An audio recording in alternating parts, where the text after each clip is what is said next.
Welcome, friends. Welcome to this very special plenary event in World Unity Week. My name is Ben Bowler from Unity Earth, and we're here in the evening of day 4 of World Unity Week. We're nearly halfway through, well, we really are halfway through this incredible week of conversations and connections and programs from right across our beautiful world. And it's day 4 of the 99 days of peace through unity. Today, our frequency that we are honoring is the frequency of unity itself. And it couldn't be more appropriate to be having the conversation that we're having tonight, this morning, this afternoon, wherever you are around the world.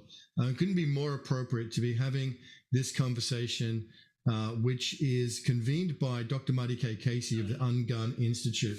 And this conversation is UnGUN racism, from the casual to the fatal. And we've got incredible speakers in the room. We've got Dr. Marty K. Casey herself, global leader and creator of UnGUN. And I'll give Marty a full introduction in a moment. And we have Uncle Selwyn Jones. Uncle Selwyn Jones, it's so great to have Uncle Selwyn here with us. He is the uncle of George Floyd. And we have Elizabeth Darden, Liz Darden, who's a councilwoman from Harrison, Arkansas. And Harrison, Arkansas is known as it's got the reputation as the most racist town in America. And we're going to be talking about that. So this is a serious, conversation around healing, around unity, around strategy, around connection, and around what we can do collectively to go forward in a good way to heal the hurts that are here in the human family, so that we can lay the conditions for this new earth rising that we are all so yearning for in our time and beyond. So let me do these introductions fully for our amazing panel today in this plenary. Dr. Marty K. Casey is a performance artist and activist, has procreated and given meaning to a new word, actrivist, leveraging the arts for healing. Dr. Casey founded UnGUN Institute, who is convening our plenary today, focused on healing trauma through applied arts. Dr. Casey has found a way to connect and communicate through the arts. In 2020, she performed on stage in the Big Apple for the AARP Association to a sold-out crowd just days before the global pandemic forced the lockdown. So much that Dr. Marty has done. She's been recognized by the St. Louis Business Journal, featured her on the cover of one of the top 25 most influential businesswomen in St. Louis. Dr. Casey's community and philanthropy efforts over the past 10 years have yielded numerous awards and accolades and recognition. She's a dear friend of Unity Earth and all of us here at World Unity Week, and is really a leader in this work of trauma release, of disarming trauma. Marty, you are absolutely such a tonic. You are a healer, and it's a beautiful, sister, to have you here in World Unity Week. Well, thank you, Ben. It's a pleasure to be here. I'm very excited about today, and we are really looking forward to moving forward. So thank you for having us here. All right. And you have introduced us to Uncle Selwyn Miles Jones. He's a community and civil rights leader who has dedicated his life to creating social change.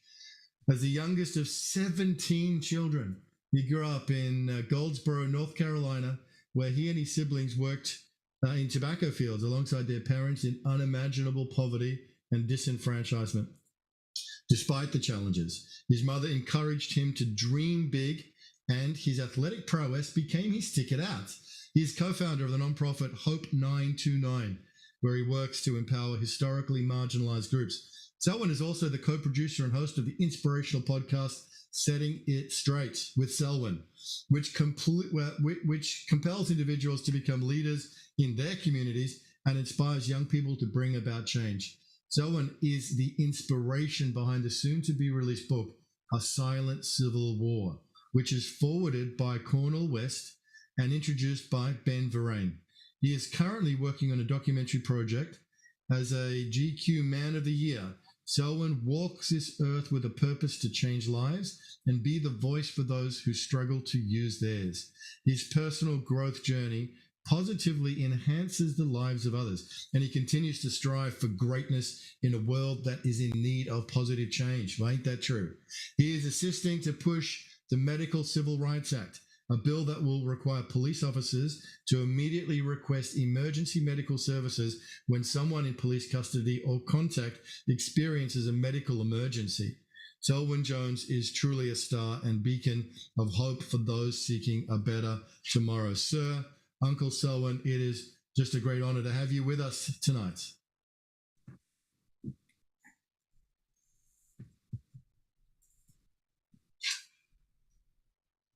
We're not able to hear. We're not able to hear him. Go ahead, Selwyn. Go ahead, okay. Selwyn. It's a total joy to be here with you wonderful individuals, to hear my words, to express myself, and just enjoy this Unity Peace Week. I've been hearing so much about it. So, hey, let the talks begin. All right, let the talks begin. Thank you so much. And Elizabeth Darden, our final guest and panelist tonight, is a fearless social justice advocate who is dedicated to improving her community. She was born and raised in Anchorage, Alaska, one of the most diverse cities in the country, which installed in her a strong sense of multiculturalism from an early age. Her passion for diversity and inclusion led her to explore Afro-Brazilian and other multicultural dance forms. Applying her unique perspective and experience from world travel, she's been working towards shifting the negative narrative about her town, which has been falsely labeled as the most racist town in the nation, despite being just 10 miles from the KKK headquarters. In 2022, Darden was appointed to Harrison's Parks and Recreation Commission and was later elected unanimously to a vacant city council position. Her continuous journey towards creating equity for all historically marginalized groups led her to co-found a nonprofit, Hope 929. The organization collaborates with like-minded individuals to effectuate positive social shifts in areas such as policing, education, and public safety. Behind the scenes, Darden produces and co-hosts the inspirational podcast, Setting It Straight with Selwyn. The podcast provides a platform for civil rights work that inspires individuals to become leaders in their communities and inspires young people to affect change. So, Elizabeth, it is just so great to have you here with us tonight on the program. Welcome to World Unity Week. Thank you so much for having me. It's an absolute honor to be here with this panel. And there's just so much that we have in common, and looking forward to this very important conversation. Beautiful. Thank you so much. Well, Dr. Marty, when you came and said, hey, listen, we can do something substantial in World Unity Week this year with these incredible two speakers that you brought together. We have this theme of a new earth rising, and there's a lot of positivity, and there's a lot of hope, and there's a lot of expectation of beautiful things to come and what we can do together. But part of that is addressing where we are and where we've been. And what have we got to do in order to address and to heal the hurts and the traumas at every level, at the individual level, at the group level, at the national level, and at the global level around the world. We have got a lot that we have got to do in that space. So I want to throw to you, Marty, to open up our conversation tonight. This is your passion. This is your work. This is your purpose. This is your gift, is about healing the hurts, ungunning the human family. Again, at the individual level, family level, group level, national level. It's a big job. It's a big, big job, Marty, and you're the right person to be really leading us in that regard. So I want you to open it up for today and to set the scene about our conversation of ungun racism, from the casual to the fatal. Wow. Well, thank you, Ben. Again, it's just an honor and a pleasure to be here. I simply want to share with those who are listening in, what is UnGUN? UnGUN is simply disarming trauma. And who experiences trauma? We all do, because we're human.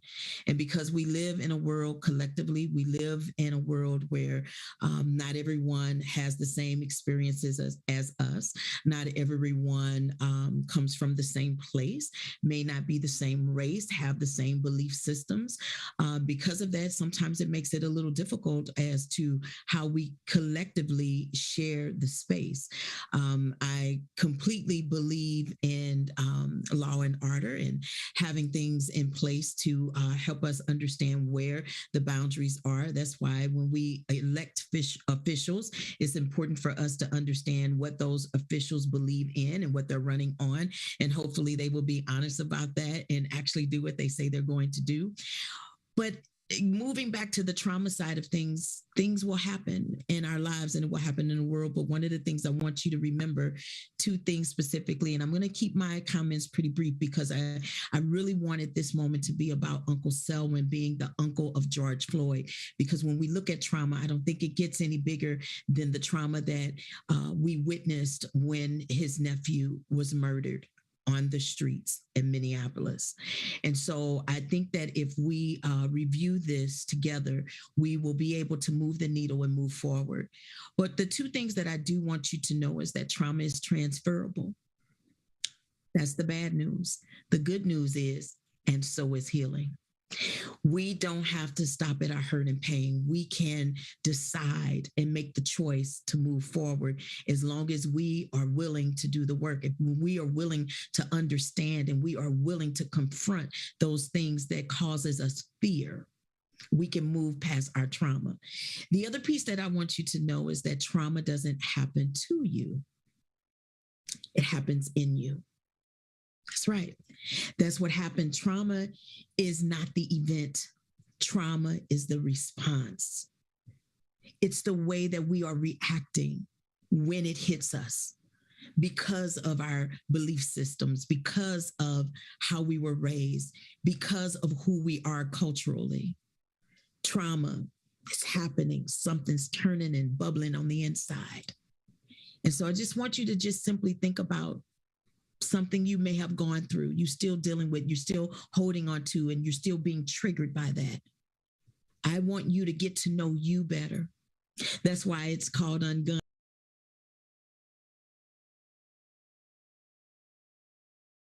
With you, has to start with you, and it ends with you.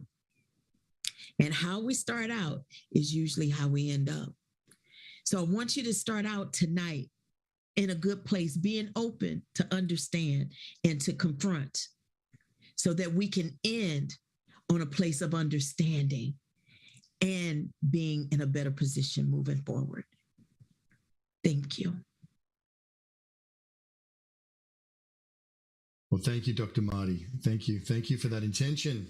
We're right here with you around that beautiful intention. And talking about world-changing events, I remember when we were in the lockdown of 2020, we were going into the global pandemic and just a couple of months old. And this was the origin of the first World Unity Week back in 2020 when everyone was isolated in their homes. And we're thinking, what can we do to use this time to connect people and keep the work going that so many people were working on?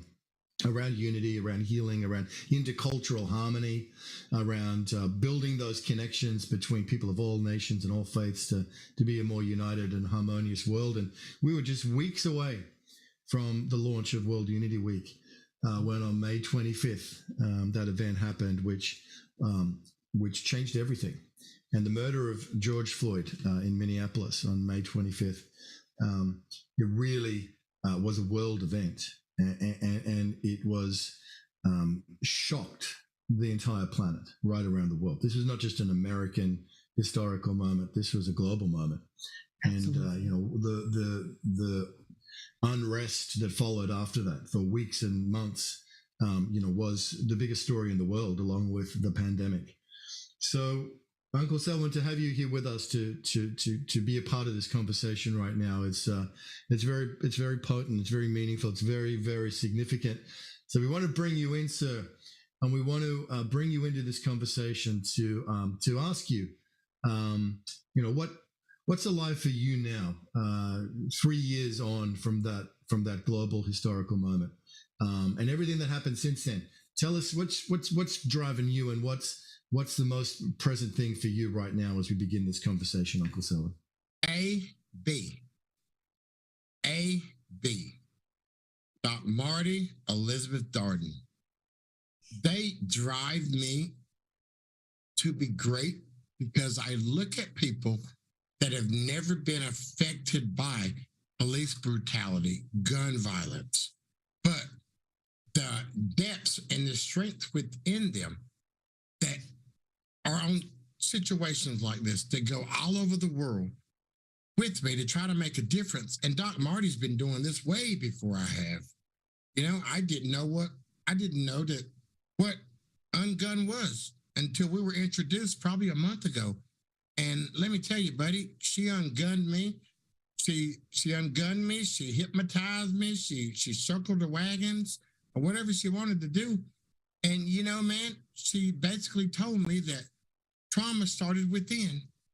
And wow, that was that easy for you to tell me that? And I've been going through some things that from my childhood, that has still affected me because of racism and hatred, And let me tell you, man, I have been doing what I'm doing right now better than I ever have in the last month because I had an opportunity to sit down and listen to this amazing woman and have her explain just a couple things, just a couple little tweaks in my life, in my mind, in my spirit. And, and we've been running like we're crazy, man. Me and Liz never stopped. I went to the most racist city in the world. Somebody called me. It was one of my buddies for the Martin Luther King Commission in Arkansas. Uncle Selwyn, we want you to come to the most racist town in the world. And I was like, most people would be like, are you crazy? Do you see what I'm wearing here? And crazy me said, sure, I'm on my way. I get to Little Rock and we had to take a 2.5-hour ride. And I was talking to a young lady from Boston earlier, and she said that through this pandemic, she had found somebody that was her best friend that, that she could communicate with and talk about. And that's another story on another day. And I literally went to the racist town in the world. Now, keep in mind, I was doing this about 1.5 years before I met Miss Darden. And I went to the most racist town in the world to hear a 5'2" person bellow over a crowd and say, this is what has to change. And I came to this town to make a difference and a change. And at that point, I was so frustrated. We're hearing the negative connotation that was thrown at me, that, that was getting called the N-word every day. I live in a town that I can't even go into any establishments. And that went out in 1964, the Civil Rights Act, I think, Doc Marty, something like that bill was signed. And I still can't go into any establishment in town because somebody took the time to murder my nephew in the middle of a street that the whole world got to saw. And I was so frustrated with all these things that were manifesting around me that I had to go to the most racist town in the world to basically find my co-host, my best friend, and my warrior. And then Doc Marty come to South Dakota, and it snowed the day that she came here. So I know that she was the person for me, the person for me to help fight this battle with. So, man, we've been fighting, going all over the world, all over the United States, just trying to make a difference, trying to help people that don't have the power or the strength to help themselves. Because most time, all people need is just a little nudge. It's just a nudge, or just to have somebody say, hey, man, it's going to be okay. Because as long as you have another day to fight, guess what?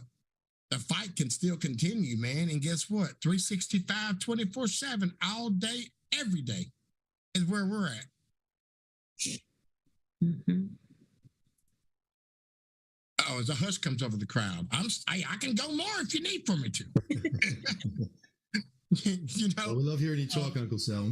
We love hearing you talk, and we'll come back. We'll come back because there's lots more to be said about that. But what a powerful testimony of having met Dr. Marty and the transformation. So we want to come back and talk a little bit more about that.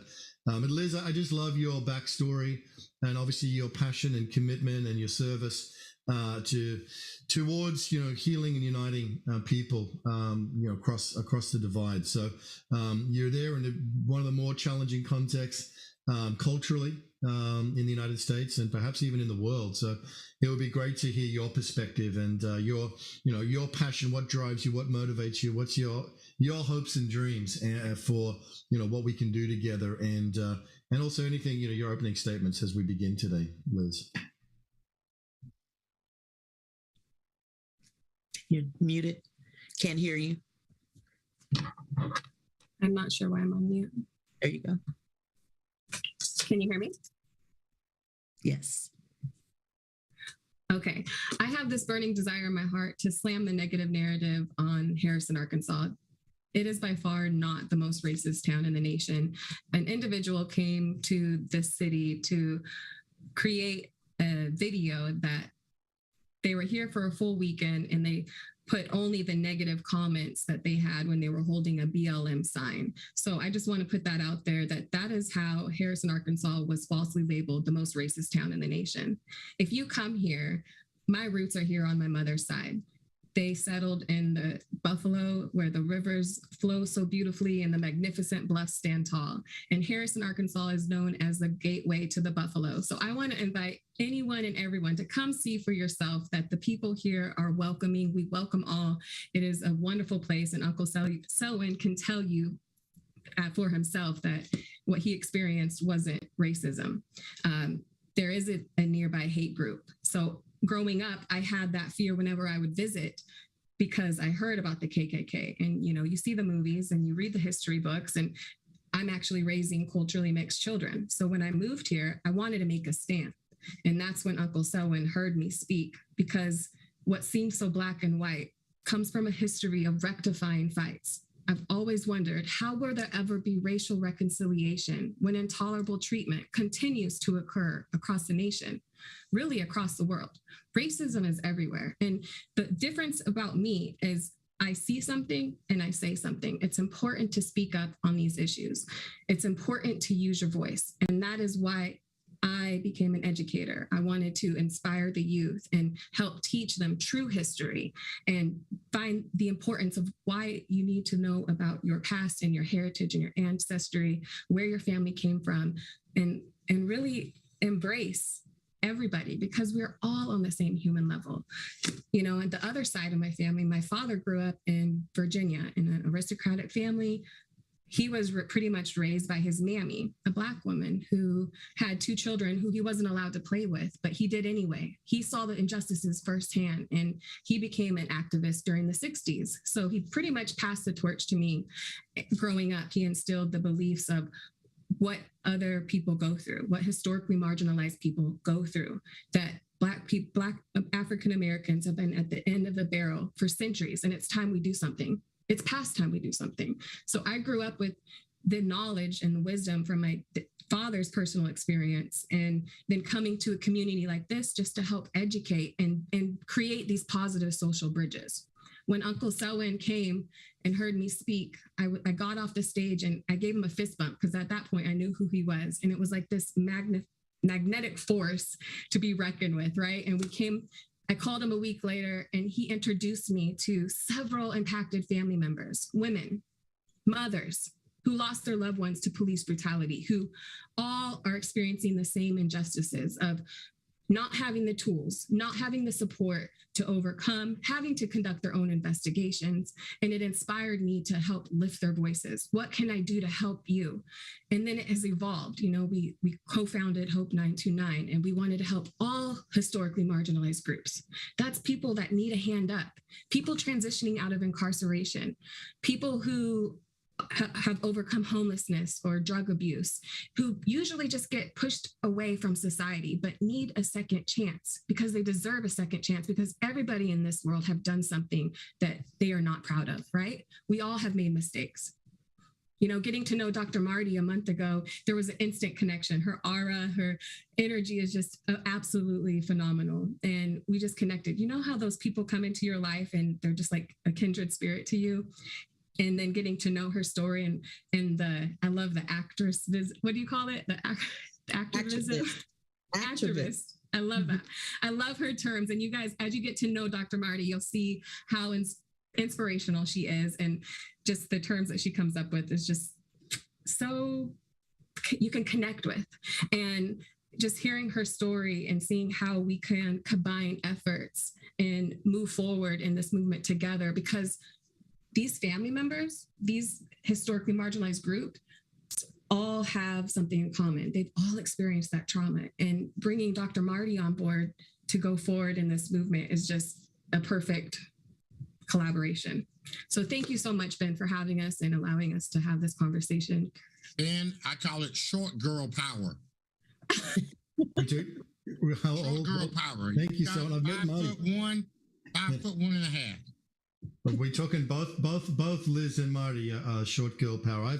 I've met Marty in person. I've not met Liz, but that's right. Sometimes great things come in small packages. Dynamite.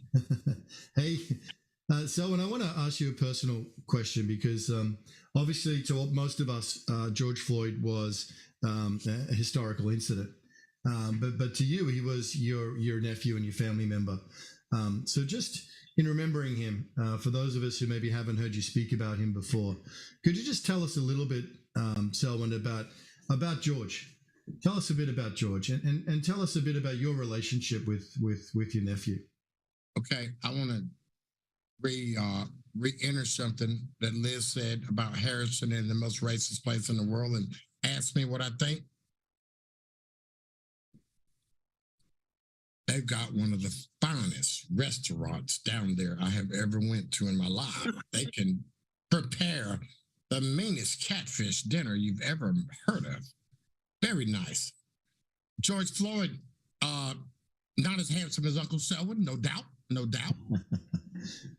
Comedian, we're both comedians. We both want to be the belle of the ball, the life of the party. We want everybody around us to feel the aura that we care. You know, you're loved. You have an entertainer in me that was just as big as the entertainer in George, besides he was 6'7".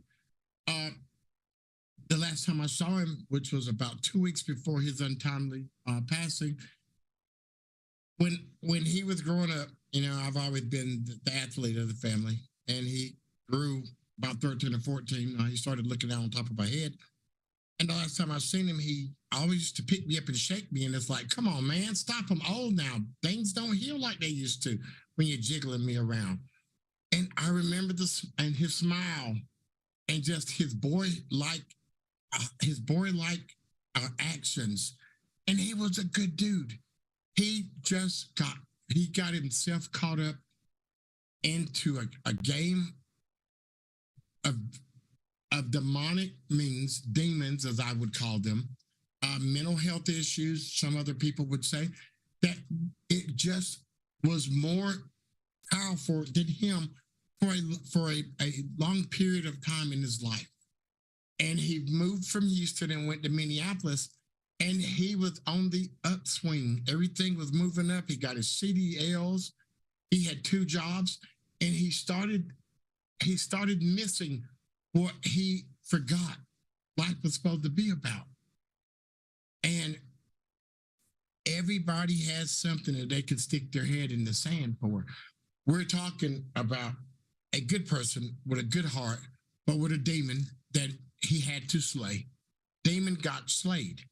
He comes to Minneapolis to start a new life, and things were working out beautifully up until the time he ran into a particular officer, Mr. Chauvin, that decided that he would be judge, jury, and executioner for my nephew. And like I said, man, I remember the day that I walk out of my room, and I'm longer in the tooth than most folks to have a 7 and a 9-year-old baby, and they were 6 and 4 at the time. And I get them dressed to go to school every morning.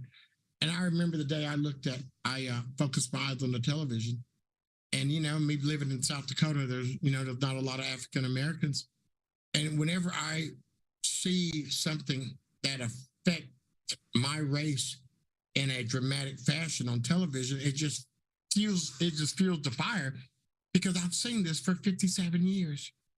And my sister calls me and she tells me, hey, man, did you see what the police did to? And I just sat back, Ben, and the world and my heart was in the same situation that most people's hearts were. You sat there and you were waiting for my nephew to die. I will repeat that. You were waiting for my nephew to die. Because after about 3 minutes, everybody realized that there was no leaving that scene unless death occurred.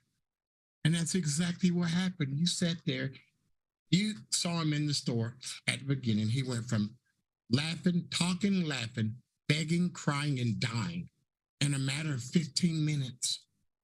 And you seen a 6'7", 240-pound man that had about 8 to 10% body fat dwindled down into a corpse because somebody thought it was his day to leave this earth under those type of adverse situations, because he had done that to plenty of people prior to meeting my nephew. And the boy code was working. Obviously, the findings come out from Minneapolis that they've been torturing and beating and shaming people of color, indigenous people, very severely over the last 2-year findings.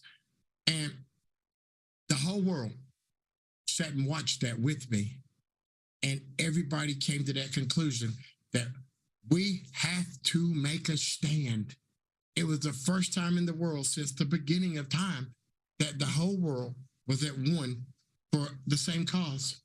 And that was to make sure that my nephew had a fair outcome to a horrendous situation that he was put upon, that he did everything he was supposed to do. And he died because somebody decided that that was his day to be judge, jury, and executioner. And those are things that we as people of color and basically people of all races have to go through that same predicament in this day and age, in this world that we live in, because of power and control, because of hatred, because of how long your hair is, or how tall you are, or what religion you have, or what marriage you want to be involved in. You know, man. So this isn't a world problem. This is a people problem. The grass is still green. The sky is still blue. You know, it was the same it was the same color for me as it was for Liz, which there's a many different years between all of us up here. Just saying, you know, and we have to make a difference. And the reason why me and Liz and Doc Marty fight so much is because those little precious things that run around here that haven't been tainted, that that mind wasn't made up by somebody telling them that black is bad, the black witch, the black cat, the negative body, the negative battery cable on the battery is black. You know, those are the people that we have to work with. Those are the people that we're trying to work on. But don't get me wrong. I've met a lot of people that were in their mid 70s and 80s, the ones that me coming from North Carolina would definitely know that you did not want to have no part. So they'll stop by my motel and say, hey, if they're Uncle Selwyn around here, and being, I always look at them funny, you know, got that lazy eye. I always looking one way, this way to run, this way to look, see what's coming on me. And yeah, who's asking? Well, I'm a preacher from South Minneapolis, or I'm a preacher from Montana or Wyoming or Arizona. And I just wanted to stop by and tell you, you're doing a great job of doing what you're doing, of keeping the dream alive, living in the middle of nowhere where there's no black people at, where there's nobody at that basically really feels the same way I feel. But hey, guess what? There is no such word as can't or quit in my heart or soul. So we can't stop and we won't stop, because how would I look looking at my nephew or Doc Marty's grandkids and saying, Uncle Selwyn can't do this no more because Uncle Selwyn don't have this fight? How would I look at my baby's face, which is 7 years old? Yes, Ben, don't look at me like that, because I seen that look. You went, oh my God, are you crazy? Which is 7 years old. How would I look at him and say, Daddy don't fight for you. Daddy don't fight to make the world different than when he was growing up. So I can't let nobody down. I promised myself that day, I'm going to go out fighting. And I'm going to go out fighting for a cause, for black. Hey, guess what? Black lives matter, because guess what? I'm black. Doc Marty black. Caucasian lives matter because your life matters. All lives matter because we came here for a very short period of time. The world has been here for millions of years. All we got is 75, 80, maybe 90 years to make a difference. So why not make this thing better when we leave than when we came in? Because when me and Doc Marty came in, when you came in, Ben, It's been tough ever since. You know what I'm saying? We've been fighting behind the 8 ball forever, especially with the color of our skin being dark Marty. And guess what? That don't even affect us anymore, I don't think, because we know that we have a calling from a higher power. Because then I'm gonna take my glasses off so everybody can see Uncle Selly. Wipe my eyes. There's no way in the world, people of the world, do you get into the situation that I'm in and Doc Marty in and all other people that fight like we do and don't have a heart or don't care about humanity. I care about humanity. I've been Chucky since I was born. I weighed 13 pounds, 9 ounces when I was born. I haven't lost a pound. I know how to eat rice and sardines and whatever I need to eat. So it don't matter about what kind of car I drive. It don't matter about how big my house is. It matters to me about the difference that I make in other people's lives. When they hear this old raspy voice and say, hey, that's a real human being. Yes, I am. I'm a real human being that will never stop fighting for all people, black, white, blue, green, yellow, orange. And I'm colorblind, so I don't even know what anybody is. Basically, I just know that I got to fight, because if I change one life and I have somebody write me a letter like they write Liz and say, Miss Darden, you changed my life when I was in your class when you were substitute teacher. I have people, I talked to a young lady earlier and she got on the phone and she started crying. And I was like, oh, wow, what did that do? What did that do? And she's like, no, it's just, I can't believe that you literally called me after me emailing Liz. And I would never have thought yesterday you would call me. And I'll go, and I went, why wouldn't I? When somebody makes a stand and have done what you and your preacher has done to show love and unity, just why wouldn't I call you? That's what I do. I want, if I could talk to everybody and sprinkle pixie dust, whatever it is, that dust on them, to make them all smile and happy, that's what I would do. I just want the world to be a better place by making the people in the world understand we're all the same. Mm-hmm. It's simple. Mm-hmm. Mm-hmm. I'm long-winded, I'll tell you now. We love it. We love it so, and we love it. Just so great to hear you speak about that. Thank you for sharing too your personal reflections of your nephew. I think that's really touching and poignant for everybody. So, and and let's be honest, like Liz said before, racism is everywhere. Here in my own country, Australia, we've got a history of a white Australia policy. You only got to go back 70 years, and there was an official government policy. It was called, was known as the White Australia policy. Who we're going to let in, the treatment of the Indigenous people who have been here for 50,000 years, who are displaced and pretended like they didn't exist, and then have been incarcerated in extraordinary numbers, even to modern day. And the social laws. The life expectancy of Aboriginal people in Australia is a good 25 years less than the rest of the country. Racism is an issue that doesn't belong to one nation. Let's face it. There, if we want to get to a better world, and for your dream where everyone can live in peace and harmony, and that's a common dream. Now, how are we going to get there?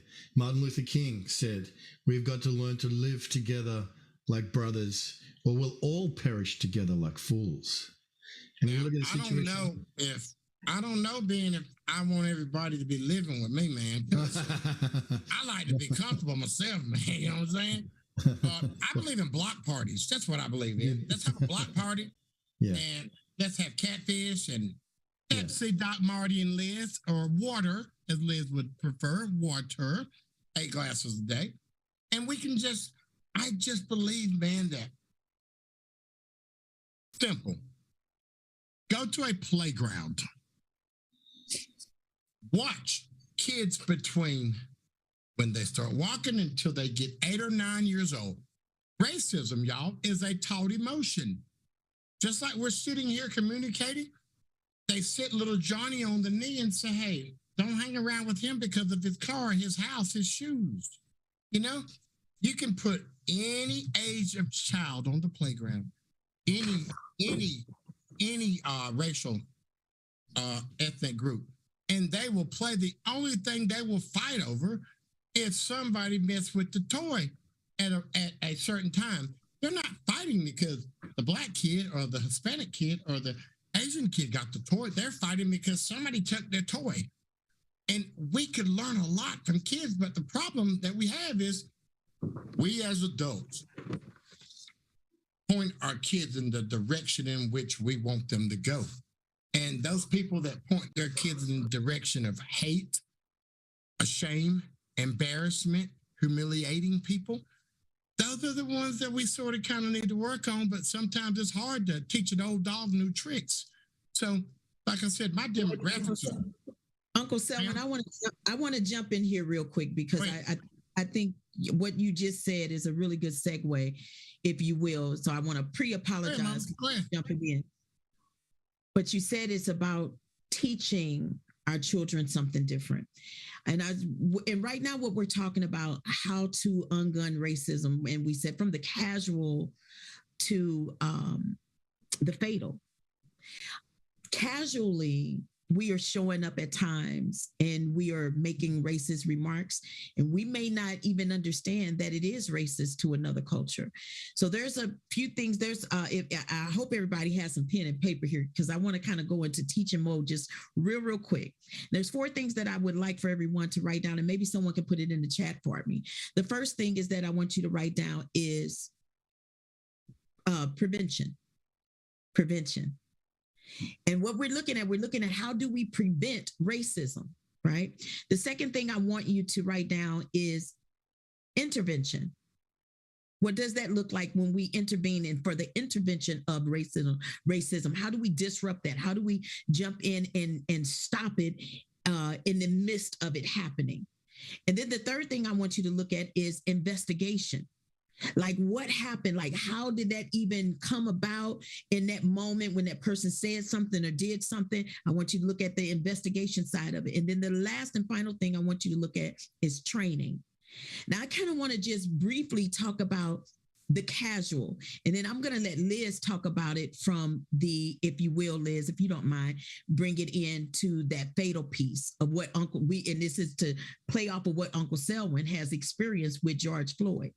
So from the casual point, just the other day, I was in a Zoom and something had taken place. There was some inappropriate comments that came across the chat, and I had to do those things right there. I was like, oh my goodness, what can we do right now to prevent this from happening any further so that we can disarm that trauma? I knew immediately I needed to start sending a message to the individual who was heading this, right? To get a message from, hey, this is what we got. We got to shut this down like right away, because I happen to be with some people right now that's being offended. I'm a part of a culture that these words that are going forth in this chat, this is harming them. And I'm here to disarm the trauma. So I need to get that prevention inside. And this is where the stop, breathe, think method comes in that UnGUN teaches. And we'll talk about that a little bit later. And now I'm looking at the intervention of it. Okay, how do we intercept it? How do we go in immediately for this intervention? How do we address this so that we don't add any more trauma to it, but we make sure that it disrupts in that moment? So we began to say that we needed to speak to it. Right. And then the person was removed. So that automatically those things were happening. And then the investigation of it. How did they get in? Who were they? What was their why? And we have to understand really where it's coming from. What's the root cause of someone saying a racist remark? And we began to investigate that. And there was other individuals that were saying maybe that person had been hurt. Maybe they haven't dealt with their hurt and pain, and now they're spewing it out on other people. We began to investigate it to see where it possibly could be developing and coming from. And then this is where the training, that fourth piece, came in. Because when the fire was put out and all the camera was turned off, now we had to talk about what do we do now to move forward so that this doesn't happen again.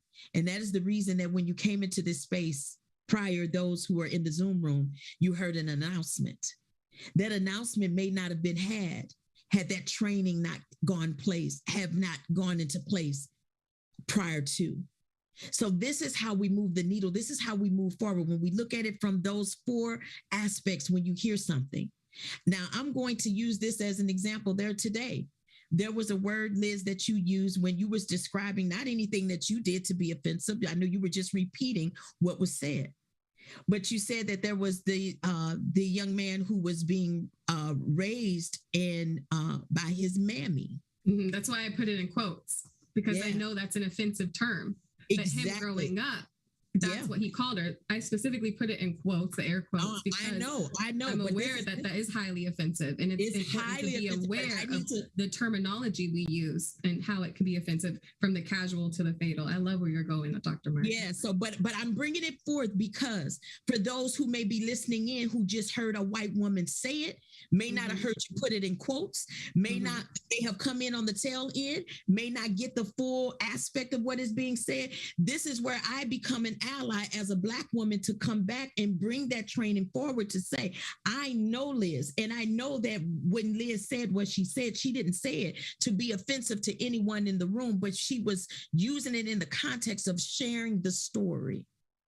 Sharing the story. That's why it's important for our books and our history to still be in the library of our schools. We cannot remove history. When we remove history, it's as if we're removing the culture. And when we remove the culture, we continue on the path from racism continuing to move from the casual to the fatal.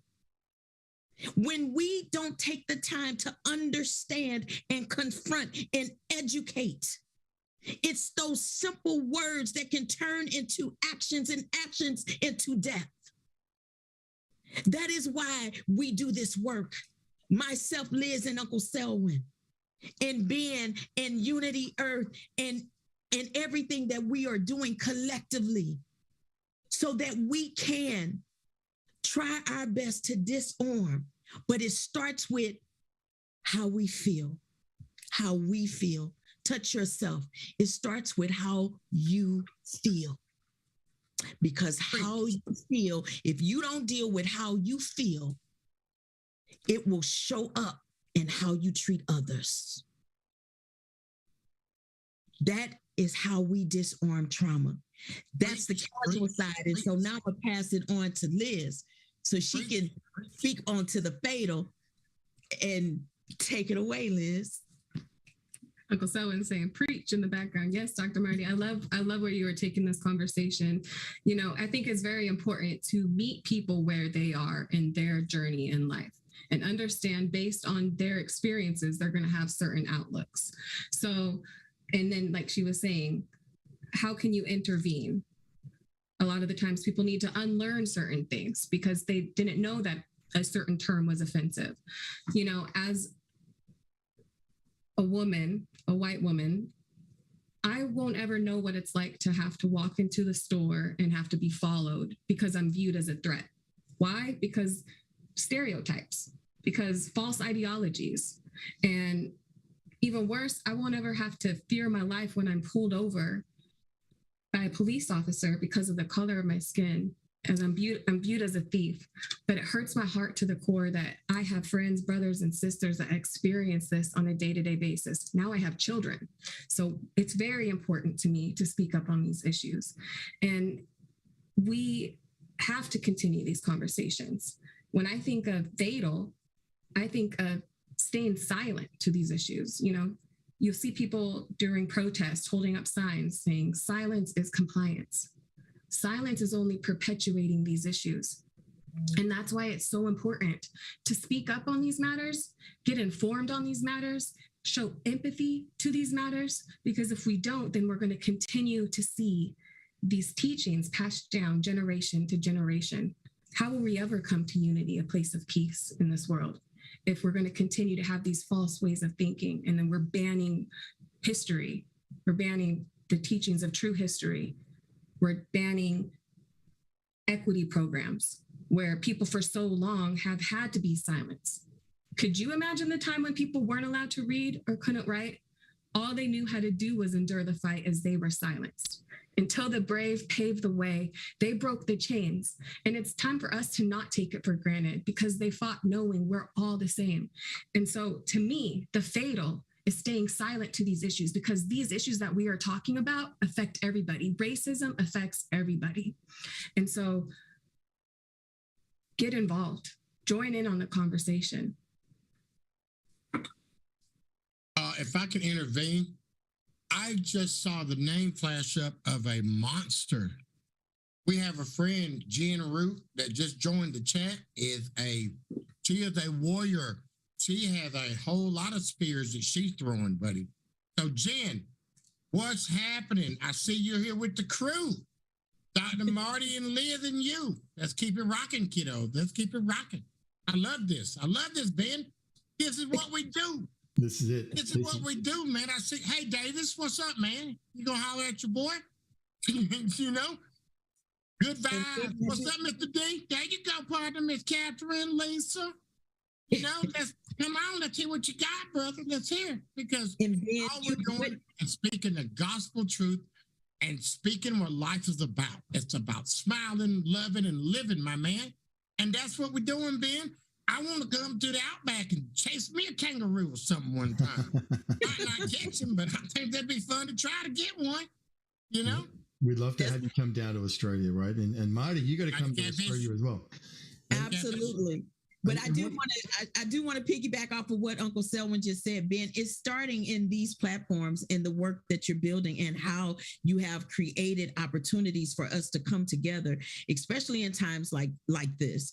These are some really heated times that we're looking at. As we know, in the U.S., we will be facing a presidential election in about a year and a few months, and we already can see the heat being turned up. Some things happening around us, and if we don't have a safe space to come to these places to gather, to talk, to ungun, and to heal and to be heard, we will never really survive the war. And this war had been going on for a long time. The war never stopped. The journey. The all journey day, every day, man. Yeah, you know, and yes, Dr. King had a dream, but Dr. King's dream also, and he stated himself, it turned into a nightmare. And I believe that it did simply because we left Dr. King holding the dream by himself.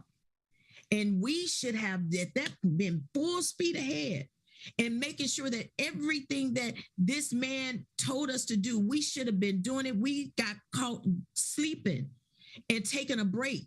And we can't do that now. So if you all don't hear anything else that I say on here today, I'll be quiet. I can even come off screen. I just really just want to empower everyone right now today to know that you matter, not just because of the color of your skin, but you matter because we need you to do the work. We need you to jump in and do the work. And we need that work to be done right now. We're going to save lives. We got to be able to work together right now. It's been 55, 56 years since our brother King has had his fatal moment. And we had a lull there for 35, 40, maybe 50 years. And on May the 25th, 2020, something happened that brought all of those things back to life. And it made people that wanted to fight. You were either on the line or you were off the line. And there was a lot of people that wasn't in line that fell in line. I did a march in Sioux Falls, South Dakota. I seen an 85-year-old Caucasian lady that had a sign that says, "If I were Black, would that have happened to me?" I go to Sioux City, Iowa 3 or 4 days later, and she must have had a twin because the same sign was held by a same lady that looked just like her. Now, when an 85-year-old lady can travel 500 miles in a day and a half to hold the same sign up, that tells you that people believe in change. People believe in difference. Because I believe that because I'm tall, because you're short, because I got little feet, because you got big feet. People use excuses. Excuses are made for anger. Excuses are made for problems. Excuses are made for drama, for trauma. And all we have to do is just basically treat people as we want to be treated. And it's reality, man. Show people what you feel about them, how you treat them. And if they don't treat you in a specific way, hey, guess what, man? I'll move on down the road, because I do not have time to waste, because life is precious. We don't have very many years to give away, buddy. And when you get over that 40 mark, oh my Lord, you're coming back the other way, buddy. It ain't uphill anymore. You're all even. Yeah. So let's be even together, man. We can all, hey, I would go bungee jumping at 57, but I would ride a roller coaster. Maybe if you'd ride with me, Ben, I'll bring you. Bring it. The biggest one of the biggest ones in the world is down here on the Gold Coast. Come down to the you know what, man? On that one. Maybe you can find somebody else to ride. Ben. Can I just ask you a question? I want to ask you a question, Liz, and then give you an opportunity to jump in here as well. But I just want to go back. Firstly, this is everybody's problem. This is not, some people who are there and some people who are not there. We're all in this together. This is everybody's issue and everybody's challenge. Marty, prevention, intervention, investigation, training. This is great, kind of constructive, breaking it down as to what we can do to go forward together. Before we finish today, I want to come back to the situation in the United States. But Liz, I wanted to ask you, you've got behind you a quote pic of Martin Luther King.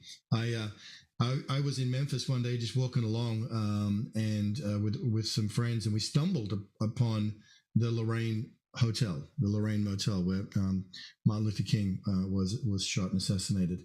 And it was one of the most powerful emotional experiences to not be looking for it, but to find it and to be there. It's now a civil rights museum. But just I wanted to ask you, Liz, what is the quote behind you on your desk? I wanted you to read that out. We must accept finite disappointment, but never lose infinite hope. I have several quotes around my room just for inspiration of former activists who have led the way. I also visited the Lorraine Hotel. I took my son on a civil rights tour. We went to Memphis, where the Lorraine Hotel, Tennessee. Then we went to Montgomery, where the 16th Street Baptist bombing occurred. Then we went to Selma, and we did the 57th Jubilee walk across the Edmund Pettus Bridge and toured the lynching museum. And I just wanted to give my son a firsthand experience, because it's one thing to read in the books, but it's another to actually be there. And I want to applaud the efforts of individuals who are going around our country and identifying the locations of individuals who have been lynched and memorialize that and humanize these people. There's still several places around our country where there are mass graveyards for slaves, and there's no markers, there's no headstones. And I had a conversation earlier today, the individual who wants to start creating that, and I want to get on board with that. I'm all for it, because people have gone through so much. Martin Luther King was a great leader. Who else was? Nelson Mandela. And through this advocacy journey, I'm joining up with Uncle Selwyn. He has opened many doors to communicate with very powerful individuals. A couple of weeks ago, we got on a call with Nelson Mandela's grandson, and he reminded us the importance of keeping culture alive, connecting us back to culture. His grandfather sacrificed so much to make a change in South Africa, and he believed in the youth so much that he wanted to increase the voting age, or make the voting age to 16 and up, because he believed in the voices. And I do too. That's what inspired me to become an educator and help students speak, because that's one of the biggest the biggest fears that people have is public speaking. So giving them the opportunity to speak as much as they can in front of their peers, so that they're comfortable enough to speak in front of the public. It was one of my fears. I used to shake a lot when I would get up and give a speech in classes, because we're worried about what people are going to think of us if we have this belief. But if you know in your heart that something isn't right, it's important to speak up on that matter and just utilize the people that have paved the way and continue this fight. And that's why we're here today. And we appreciate so much that you included us on this conversation for Unity Peace Week. And we hope that this ignites a fire inside of people and keep these conversations alive, keep the cultures alive. And honestly, Uncle Selwyn, I'm not a Caucasian woman. I think that's a misconception. I'm not from the Caucasus Mountains. And I think that's a misconception because in the 1700s, anthropologist, he identified 5 different groups and he measured skull sizes and identified different quote unquote races. And we're all one race. We're all 99.9% the same. This is beyond cultural warfare. This is a spiritual warfare. And another thing I want to know, this isn't the gospel. This is truth. This is ultimate truth. This isn't the gospel. I'm a woman of faith. And in Revelations, it says every tribe, tongue, and nation will surround his throne and worship. And if that is the case, why are we trying to be superior to the next group of people because of the color of our skin when we all bleed the same color? I got to intervene in this one. I have Uncle Selwyn got to say something. Davis, listen at me, Davis. I'm talking to you. I tell Miss Darden all the time that your head is rather, maybe a little bit rounder than most people's heads. And she actually acknowledged it. She is a sister now. Now you came to the sister side. I like that. I'm actually of Ireland and Scottish descent. So do you see? Now I'm gonna get beat up after this, y'all. Gonna be a crime committed because Liv's gonna call me and she's gonna don't talk about my head size. Like, all I know is this: is I had fun in my life because I could cry every second of every day. If you were to put yourself in my chair, see what I have seen through my eyes, and when I speak, I normally go through a little ceremony where I tell people to close their eyes and sound like Dr. Marty now. Close your eyes and breathe. And imagine hearing my nephew's voice saying, "Ow, I can't breathe. Help me. Stop. Don't kill me." And 9 minutes and 29 seconds later, you see a corpse laying on the ground over a $19.100.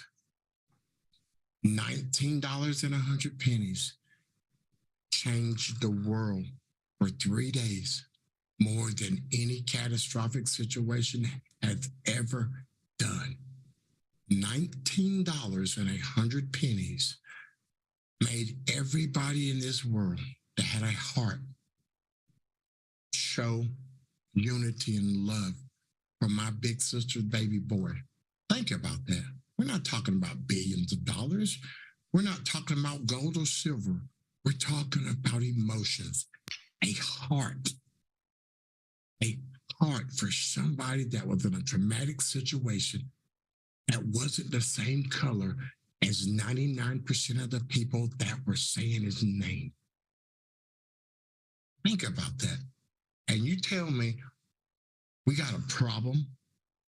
We don't have a problem. We just need to communicate, conversate, educate, and motivate each other and make us as one. Because I know we can do it because we were at one for 3 days for my big sister's baby boy. Mm-hmm. Mm. As a hush comes over the crowd. That's right. You have that effect. So on Marty, you'd be very few people will ever have the legacy that George Floyd has had through his death. And here we are 3 years later, this conversation that you've convened, Marty, in this space with these amazing speakers today. So we want to hear from you about what's the go forward here. You've given us some practical tools.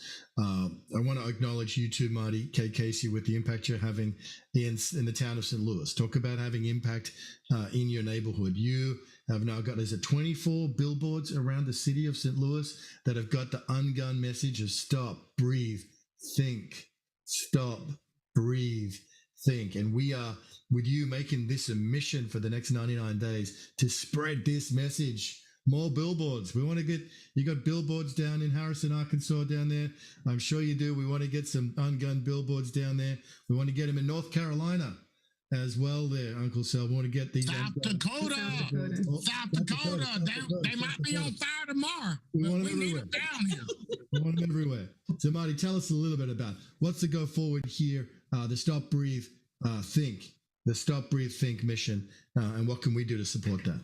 Sure, Ben. I want to speak to that, but I also want to kind of tie into what Uncle Selwyn just ended on, because I think this is important, especially when I think about all the different families that I've had an opportunity to work with directly or have conversations with.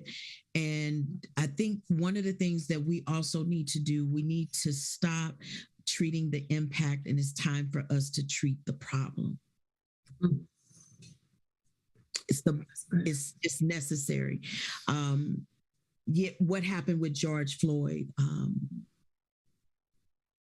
The impact was greater than anything I've ever witnessed in my 52 years, the impact. But if we still haven't treated the problem, even after the impact, we still stand the risk of seeing another situation like George Floyd's happen. It's time for us to really dig into fixing the problem, addressing the problem, solving the problem. And as simple as this may sound, it's the only truth that I have from the work that I do as a healer. The problem is individual. You got to look within and see what needs to be fixed on the inside of you. How can you show up in this world better? Because when we become better human beings, we become better keepers of the trees and the water and the land and the animals.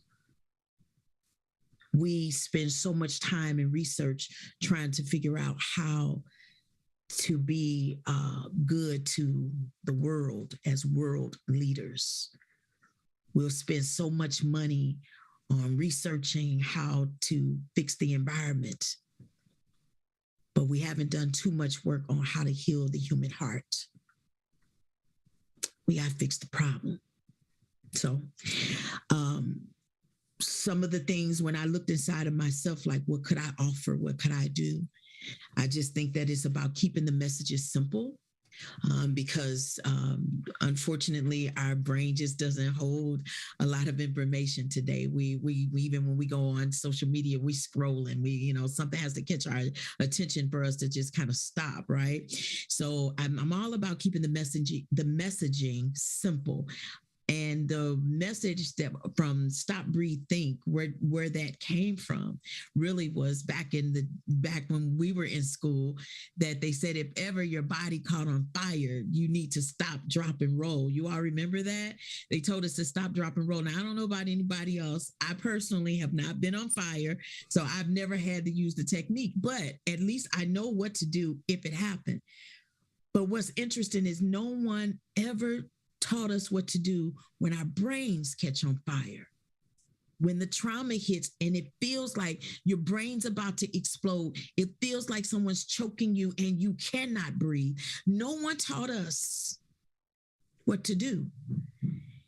And so I said, what is that simple response to the brain being on fire when the oxygen's not getting to the brain and you can't think? And if you can't think, then how can you really respond? How can you choose and make the right decision so you don't harm others or harm yourself in that moment? A moment.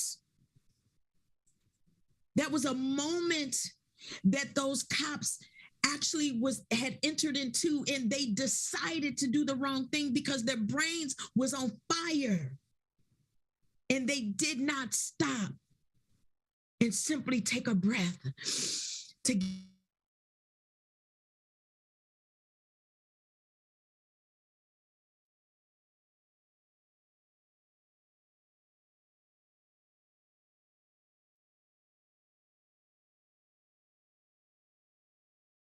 get oxygen to their brain and think, to serve and protect. Oh, as a police officer, And so my goal is to keep it simple. It's what I call kissing, to kiss the world. How do I kiss the world? I keep it simple and safe. And that is how I came up with the term stop, breathe, think. And I'm going to say this and then I'm going to pass the mic, but when I went into the billboards, I had been in the schools working with the St. Louis Public Schools as the first African-American woman to have an anti-gun violence program in the St. Louis Public Schools. I'm very proud and excited about that, to do the work.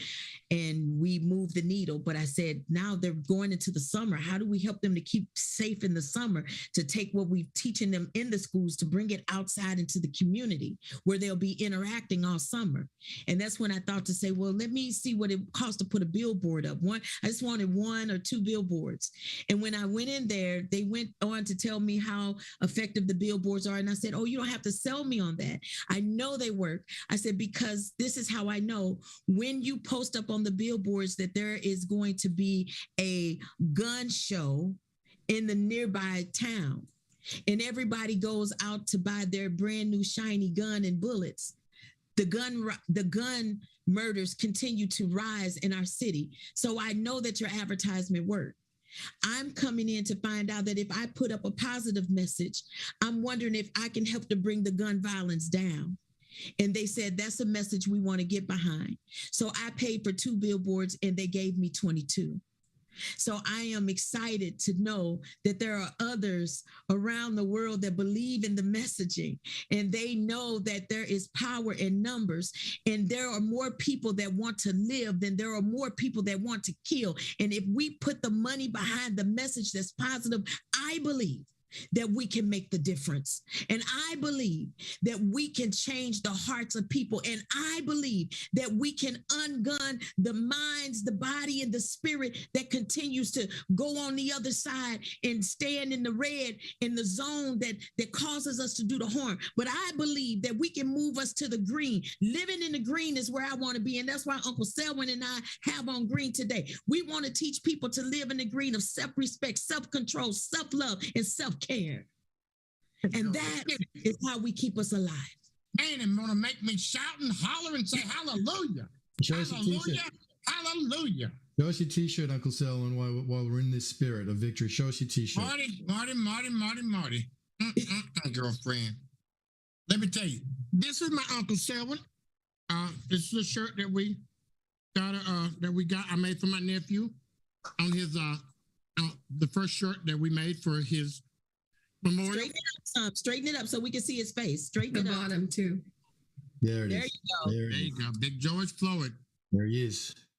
Thank you. That's Look the at that. face that changed the world. Yes. This is the face that changed the world. Wow. Doesn't matter about his backstory. We all have some things in our lives we wouldn't want to be played out on national TV or to be talked about in the news. But at the end of the day, this man had a life that was worth living. No one had the right to take his life and to kill him. And so in the spirit of who he is and for just the legacy of who he will always be, we will continue to move forward. That is why Hope 929 is in effect. That is why UnGUN Institute is in effect. That is why so many things that Liz and Uncle Selwyn is working on is in effect. And this would probably be the best time, Liz, to tell them about that. Setting it straight with Selwyn. Setting it straight with Selwyn. Starring Liz Darden and Uncle Marty.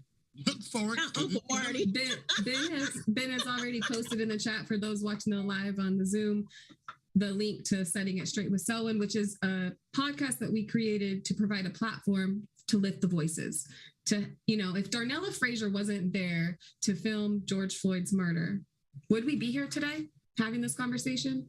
Probably not. So we provide this opportunity for the impacted family members to tell their story and bring on specialists like Dr. Marty to help overcome and to help individuals turn their pain into power, their tears into triumph. And so that's one of our missions there. We also have Hope 929, which is our foundation where we help historically marginalized group. We are working on various projects. I like to think of it, we have many trees in our forest, and we're creating affordable transitional living housing to help give people hands up in society, to reintegrate them back and create intellectual assets in communities around the country. We have public safety partnerships with I'm Aware Strategies, with an app that people can use. It's a voice activated app. All you would have to do is say, open I'm Aware. It will automatically record what's happening and give your points of contact, where your whereabouts are. So we have multiple things that we are working on. That's at hope929.org. If you want to visit our website to find out more details there, get in contact and keep up with current events of what we're doing around the country. We're headed to Washington, D.C. next week to meet with other impacted family members, and then heading to Detroit to help memorialize our friend Yolanda McNair's daughter who was killed by police brutality. So there's so many opportunities to effectuate positive social change. What kind of change do you want to see? It's important to know that you have a place, a purpose, and a power to make a difference, and that your voice matters. So speak up. And thank you so much for tuning in. A hand up, not a hand out. Yes. If you feel like you have a story or you have something that you want to communicate about, hope929.org. Uncle Selwyn, if you can't tell, I've used quite a bit of the minutes there talking because I love to communicate. I want everybody to hear this old raspy voice. Now, the three amigos, I gave us the name today, and we're trying to figure out who's Larry, Curly, or Mo. And we got to figure that out. But I know they're going to get me for me not being completely 100% serious, but I am. I believe that we can create a better world by doing the thing that I love to do the most, just communicating that sweet sound of someone's voice that says, I care. Can I help you make a difference? Can I help you live a better life? And it all comes within. You got to believe in you, because if you don't believe in you, nobody else will believe in you. So I believe in you. I believe in you, and you. So if you ever want to reach out, hey, man, we'd love to have people on Setting It Straight with Selwyn, because Selwyn always, I try to set it straight sometimes, but, sometimes it is what it is, man. We're all are on the show to communicate, to just hear our beautiful words, man, because this is beautiful. This is beautiful. I'm in Australia. Yep. What is it? Oi, matey? Or something like that? Oi, mate? G'day, mate. G'day, mate. G'day, Uncle. G'day, mate. G'day, mate. Good day, mate. You do it pretty well. Good day, mate. Hallelujah. Mm-hmm. Thank you. I appreciate you. God bless you. Keep the fight going strong. And don't ever give up. Don't ever give up, because you're looking at somebody that was born in a house, no indoor plumbing, no running water. I had to walk 2 miles to get to the local bus. I got picked on and treated just like I was an alien because of my freckles in the early 70s. I got my head stuck in toilets so much that my head fit perfectly. I developed this thing of not being able to go to the bathroom for 6 to 8 hours, because it was easier to hold my water than to go to the bathroom to get beat up by everybody, black, white, whoever, because I looked like this. And guess what, man? Look at me today, and look at them. And God, and I hope, and some of them are doing wonderfully, but I get a chance to smile and laugh about somebody beating me up and making fun of me, because my heart is full of love and joy and pleasure, because I get a chance to sit right here and look at handsome Ben and say, it's going to be all right. It's going to be all right. Just keep up the fight. Keep up the fight. I can feel the blessing of your heart, Uncle Selwyn. Thank you so much for blessing all of us. I love it, man. I love it. If I may add one thing, we have been helping to push the medical civil rights bill, and I know you spoke on that in the introduction, Ben, but these individuals drafted this bill in 2015 from a physicians committee who saw the importance to create this bill that gives Americans the right to request medical assistance while interacting with police. this bill would be put into effect, and police officers' duty would be to stop and assist if an individual was seeking medical attention, needing medical attention, if they couldn't breathe. And it's appalling to me to think that we don't already have that right. It was recently passed in Connecticut, and they're talking with Massachusetts right now, and we're hoping to see it passed on a federal level. So I want you guys to look it up, the Medical Civil Rights Act, and start having that conversation and let your legislators know that you are open to reform. And that's another way that you can effectuate change on the legislative level, to get involved with those conversations. So, Jan, we did not forget about you, dear. We did not forget about you and Lenora. We got you. We got you. Hey, George Floyd, Eric Gardner, Tyrese Nichols would all be alive today if the medical civil rights bill was in effect. They would all be, and it just don't have to be police brutality. It's any interaction with police. You're walking through the park and you want to have a conversation. He wants to get ugly. Hey, my eye hurts. They have to stop and assist you, because all humans deserve to come home. I know that police want to come home. They want to. I would not want to be a policeman. God bless them. You know what I'm saying? We need them. But we also need laws put into place where they're not killing, they're not serving to kill, they're serving to heal. What an incredible legacy that will be in honoring your nephew to get that medical rights bill up. Liz, you are amazing. Thank you for all your incredible work and your courage to take such massive action, both locally and nationally, with what you do. And we look forward to continuing to hear updates from the medical rights bill, as well as Hope 929 and Setting It Straight with Selwood, where you've got a whole bunch of fans now that want to continue to track your progress. And we want to come back in September and have a catch up again, right, Marty, and just see how things are moving along. Selwyn, Uncle Selwyn, thank you. I can feel your heart. We can all feel your heart. We love you and thank you. We look forward to having you come visit us in Australia. We're going to ride that roller coaster, biggest one in the Southern Hemisphere. I'm looking forward to that. And thank you. As the great Ric Flair would say, woo, the show is over. The show is not over until Marty says it's over. So just before we finish, Marty, just with the final word, UnGUN Institute. Stop. UnGUN. Breathe, think. Thank you, Dr. Marty, for the healing balm that you are for us individually and collectively. Uncle Selwyn started with the testimony to the impact that you've had on him personally in a month. That's the real deal. We all get behind you, Marty. We're on this mission together. We're on a healing journey together. It starts within, and we're all in it together. No one's ahead of anybody else. There's not some people who were there and some people who are not there. We're all on a journey together. And Marty, you are a great leader in this. And I want to give today, thank you for this has been an extraordinary conversation. I want to give. What's green, Marty? What's green mean? What's green mean, Marty? I don't know if I'll be successful. I'm not sure if I'll be successful, but I'd love to give the final word to you, Marty. Well, thank you again, Ben, and thank you, everyone. Thank you, Uncle Selwyn, for saying yes to being here this conversation. Thank you, Liz, for saying yes, and thank you both for. This is just the beginning of the work that we will be doing together. We are in the midst of kind of contractually working some things out, but we have a couple of things on the table that we can't really share. But we do want you all to stay in touch with us, because when we get ready to roll this out, you're going to be excited about the work that we're going to continue to do together, because again, it's about doing it right now. We can't allow the next video to come out to disturb us and disturb our peace of mind, to lift the level of fear of how we're living on a daily basis. We can't give someone else that power to do that.